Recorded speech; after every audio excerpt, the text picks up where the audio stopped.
At some point, I will make a major donation after all of the smoke and ashes have settled here and we figure out what the rebuilding is going to look like. This is going to be a long and difficult process. You're going to see a lot of Phoenix stories rising.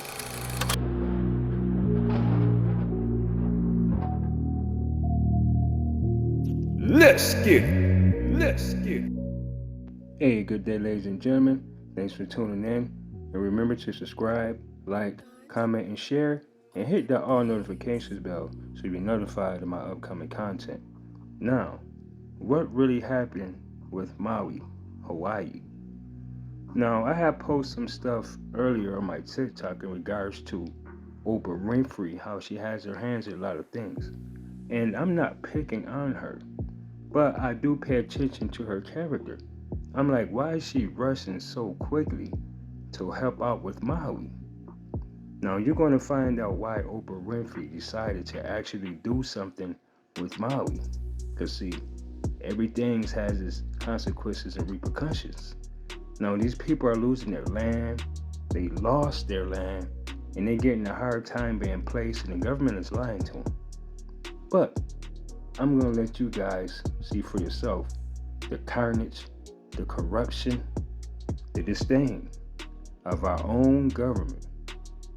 Ladies and gentlemen, let's get to the show. Of the Maui fire say that they received no warning and that the flames appeared so quickly that escape was difficult. Everything was suddenly in flames, and many found refuge in the ocean for hours while their homes burned to the ground and into the same powdery ash footprint we've seen in recent years. So far, it is estimated that nearly 1,000 people have died. Locals are worried this includes hundreds of children who were home due to school being canceled that day. Several people are reporting that the government is not only doing little to help, but they are blocking local efforts to do so and are not allowing local donations through, and that they are blocking life-saving medicine because it isn't federally approved. Denying people access to bring in supplies, just supplies for people to live. The government withholding every single one of our donations because we are not a part of FEMA and Red Cross. So none of this is eligible for giving out. Tell me why? I have no freaking clue. The people of Maui are on their own for now, and aside from the federal government's bureaucratic failure, they have good reason to be suspicious. Just like what we saw 5 years ago in Paradise, California, there was nothing normal about these fires. Within a day of burning, it was like a bomb went off. When you see the full extent of the destruction of Lahaina, it will shock you.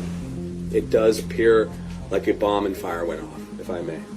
And all of those buildings virtually are going to have to be rebuilt. It will be a new Lahaina. Local residents have been reporting bright flashes of light. One was captured by a home security camera that appears to have been the start of the Olinda fire. Many people are saying that it was directed energy weapons. We know that most major governments already have them, and during the California fires, online weather maps recorded what looks like a laser from above striking an area just before it bursts into flames.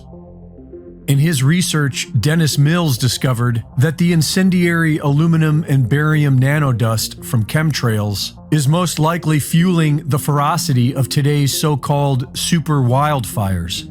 And on the day before the Maui fires broke out, locals were reporting a heavy overcast from chemtrailing that they'd never seen before. Lahaina is considered to be a historic and sacred land. It was the capital of the Kingdom of Hawaii before it was taken by the United States. It's been occupied by native Hawaiians ever since, who are defiantly opposed to the mainland outsiders who have been buying up land with no respect for local culture. Not just BlackRock and Vanguard, but billionaires like Mark Zuckerberg, who owns more land on Kauai than what the government of Kauai owns, and Oprah Winfrey, who has bought over 1,000 acres of land in Hawaii, including a new 870 acres in Maui she just bought this spring. In 2018, the Paradise wildfires broke out exactly where the United Nations have plans to somehow make off-limits to humans. And that same year, a report on wildfire prevention was published that was focused on the exact same areas in Maui where the fires just broke out. All the historic downtown, all of it is demolished and all the houses gone. But those commercial big box stores are still there. Hawaii Governor Josh Green has been putting the World Economic Forum's Great Reset agenda ahead of Hawaiian interests. Just weeks before the fire, he unveiled an emergency proclamation on housing that eliminates the traditional Land Use Commission, allowing the government more leeway to build as they see fit, such as building 15-minute smart cities run by artificial intelligence, just like they've been planning to do in Hawaii for years. At some point, I will make a major donation after all of the smoke and ashes have settled here and we figure out what the rebuilding is going to look like. This is going to be a long and difficult process. You're going to see a lot of Phoenix stories rising from the ashes here. I live on Maui. The media is lying and or covering up the extent of the damage and the count. I personally know people that are telling me that and destruction is way worse than we're being told.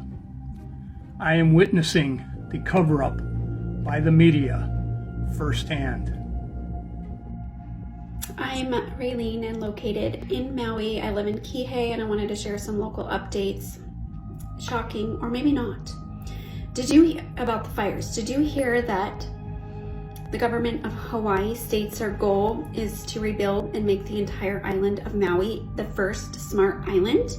They want the entire island governed by AI, as outlined in the Hawaii Digital Government Summit of 2023, that they plan to host next month on September 25th, 2023 on Maui. Wow! Now they're going to come to the rescue for this horrible problem. And last January in 2023, there was a Smart City Conference in Maui to turn Maui, again, into the Smart City Island, pushing everything electric, making 15-minute smart cities. And there was also a contract last year to build a high-rise condo complex and businesses in Lahaina, which was a historic town that couldn't have any new development in this area. But now it's demolished. So now I guess they have to rebuild, right?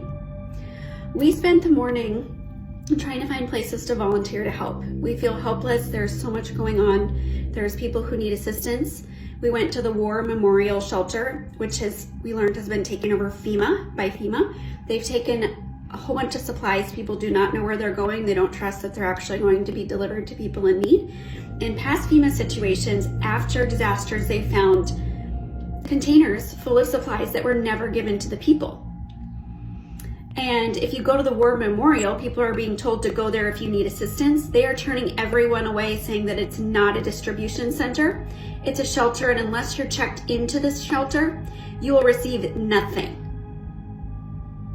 And I will say, for donations on the island, please be considerate of your fellow humans, because there's a lot of moms that need diapers and wipes and formula, and everything has been purchased and given as donations, and now it is being hoarded by Red Cross and FEMA, not being distributed to those who actually need them.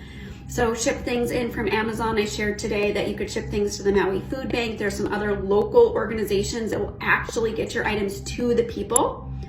And FEMA is also making people sign paperwork just to receive assistance. We did find, through local word of mouth, a place where we could donate our time today, and we assisted the Hungry Heroes of Hawaii at Buzz's Wharf in Ma'alia. I said that right. Great place. If you need donations or if you have some to drop off, you can. It's a staging area right before the road is shut down to get into the Lahaina area. They were not allowing anyone through unless you had, if you had a supply truck full of supplies to help the people in these areas, you were not allowed through unless you had a specific contract or permission from a certain agency to come through. And where would you get that permission from? So lots of people are being denied. They're trying to come in with supply trucks to assist. This Hungry Heroes, they were able to get some trucks in yesterday. They were supposed to meet with the mayor and officials. They said they waited around for 5 hours being told to move to different locations, and then they were eventually kicked out and said, why are you even here? And they were trying to coordinate to drop off and deliver supplies. And they can get to the supplies, but there's nowhere to drop them off or give them to anybody because everything is so disorganized. They also brought 150 meals, cooked meals, to help the people who need them, and they were denied because it was not cooked in a commercial kitchen.